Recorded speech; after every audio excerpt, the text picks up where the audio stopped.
नमस्कार। बिहार तक देख रहे हैं आप और आपके साथ मैं हूं आशीष अभिनव। बिहार में इन दिनों दो मुलाकात की चर्चा खूब हो रही है, दो नेताओं के मुलाकात की चर्चा। जी हां, तस्वीर आप देखिए, पवन सिंह और उपेंद्र कुशवाहा। सबके लिए ये एक ऐसा प्रश्न है कि आखिर उपेंद्र कुशवाहा और पवन सिंह की मुलाकात क्यों हुई। साल 2024 में दोनों एक दूसरे के खिलाफ चुनाव लड़े थे। कहा तो ये तक जाता है कि उपेंद्र कुशवाहा अगर चुनाव हारे तो वो पवन सिंह की वजह से चुनाव हारे, तीसरे नंबर पर चले गए। पवन सिंह निर्दलीय चुनाव लड़ते हुए दूसरे नंबर पर रहे और काराकाट सीट से जीत हासिल की राजा राम सिंह ने, जो सीपीआई एमएल के कैंडिडेट थे, राजा राम सिंह कुशवाहा। अब आते हैं असली मुद्दे पर कि आखिर जो दोनों नेताओं के बीच मुलाकात हुई है, उपेंद्र कुशवाहा और पवन सिंह, इसमें उपेंद्र कुशवाहा को क्या मिला।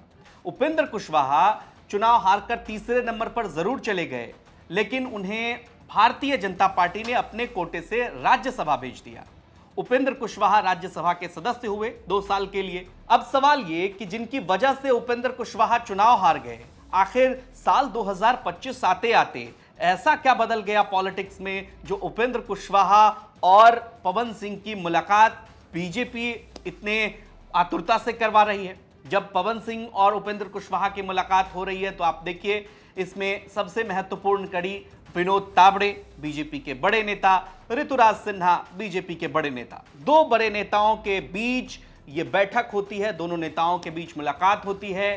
पवन सिंह उपेंद्र कुशवाहा का पैर भी छूते हैं, गले भी लगाते हैं।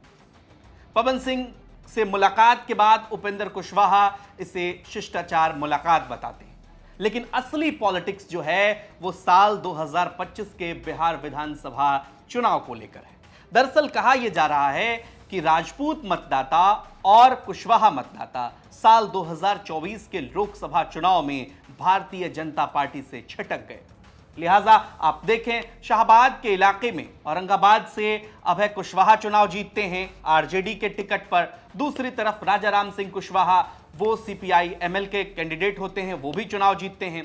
दो कुशवाहा कैंडिडेट महागठबंधन की तरफ से चुनाव जीतता है। उपेंद्र कुशवाहा जब चुनाव हारते हैं तो उनको उस तरह से राजपूत का भी समर्थन नहीं मिलता और पवन सिंह को राजपूतों का समर्थन खूब मिलता है, चूंकि राजपूत समाज से पवन सिंह भी आते हैं।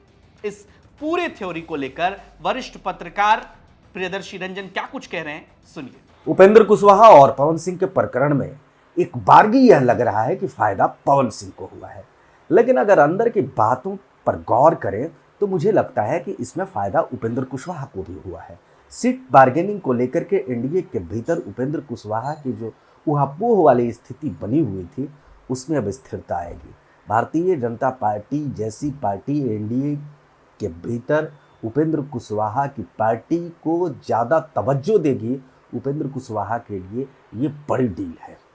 मैं मानता हूं कि जिस तरीके से उपेंद्र कुशवाहा की राजनीति है और ख़ास करके शाहबाद के इलाके में उपेंद्र कुशवाहा कंसंट्रेट कर रहे हैं, वैसे में उन्हें जातीय समीकरण को साधने की भी ज़रूरत है। और जो एनडीए शाहबाद में बेहद कमज़ोर है, लोकसभा चुनाव में उसका खराब प्रदर्शन रहा है, इसके पहले विधानसभा चुनावों में ही 22 सीटों में मात्र 2 सीटें जीत पाई थी। एनडीए उसके पीछे कहीं न कहीं जातीय समीकरण का उलझा हुआ जाल एनडीए को घाटा दे गया था। मैं ऐसा इसलिए कह रहा हूं कि शाहबाद के इलाके में यादव, ब्राह्मण, राजपूत और कुशवाहों की बहुलता है और इन 4 जातियों के भीतर अगर जातीय समीकरण इधर उधर होता है, मसलन कि यादवों के साथ अगर 2 बड़ी जातियां चली जाती हैं तो चुनाव जीत जाते हैं वो लोग, या एक भी बड़ी जाति चली जाती है तो चुनाव जीत जाते हैं वो लोग। लोकसभा चुनाव में ये देखने को मिला। इसी तरीके से विधानसभा चुनाव का भी मामला है। राजपूत और कुशवाहा अगर एक प्लेटफॉर्म पर रहेंगे और ब्राह्मणों की भी भूमिका अगर सकारात्मक तौर पर एनडीए के साथ रहेगी तो निश्चित तौर पर एनडीए की राह आसान रहेगी। और ऐसा तभी संभव है जब इन जातियों के बड़े नेताओं के बीच जो मनमुटाव है उसको खत्म कर दिया जाए। पवन सिंह भले ही नेता नहीं है, लेकिन उनकी लोकप्रियता है और राजपूत जाति में शाहबाद के इलाके में अभी की तारीख में आरके सिंह के बाद अगर कोई सबसे लोकप्रिय है एनडीए के भीतर तो वो पवन सिंह है। अब सवाल यह है कि 2025 के बिहार विधानसभा चुनाव में उपेंद्र कुशवाहा की पार्टी निश्चित तौर पर चुनाव लड़ेगी और चुनाव में उनके भी कैंडिडेट होंगे। कुशवाहा और राजपूत मतदाता हर कैंडिडेट के लिए, जो भी एनडीए के कैंडिडेट होंगे उनके लिए जरूरी, और यह बात तय है कि उपेंद्र कुशवाहा की लोकप्रियता कुशवाहा समाज में और बियॉन्ड द कुशवाहा समाज, अगर आप इसे ऐसे कहें तो वहां भी है। कुशवाहा समाज के एक बड़े नेता माने जाते हैं, लिहाजा भारतीय जनता पार्टी को हर जगह कुशवाहा समाज के वोट की भी जरूरत है। शाहबाद में तो है ही है। पवन सिंह की छवि जिस तरह से एक अभिनेता हैं, वो गायक भी हैं और पैन बिहार उनकी पहचान है, राजपूत समाज से भी आते हैं। ऐसे में इन दोनों जातियों को इंटैक्ट करने के लिए, एक साथ रखने के लिए भारतीय जनता पार्टी ने दोनों नेताओं को एक प्लेटफॉर्म पर लाया है। बहरहाल आप क्या सोचते हैं, उपेंद्र कुशवाहा और पवन सिंह की मुलाकात भारतीय जनता पार्टी के लिए इतनी क्यों जरूरी है, और इसमें उपेंद्र कुशवाहा को क्या मिला? कमेंट बॉक्स में अपनी राय हमें जरूर बताइए और बिहार की तमाम खबरों के लिए आप देखते रहिए बिहार तक। नमस्कार।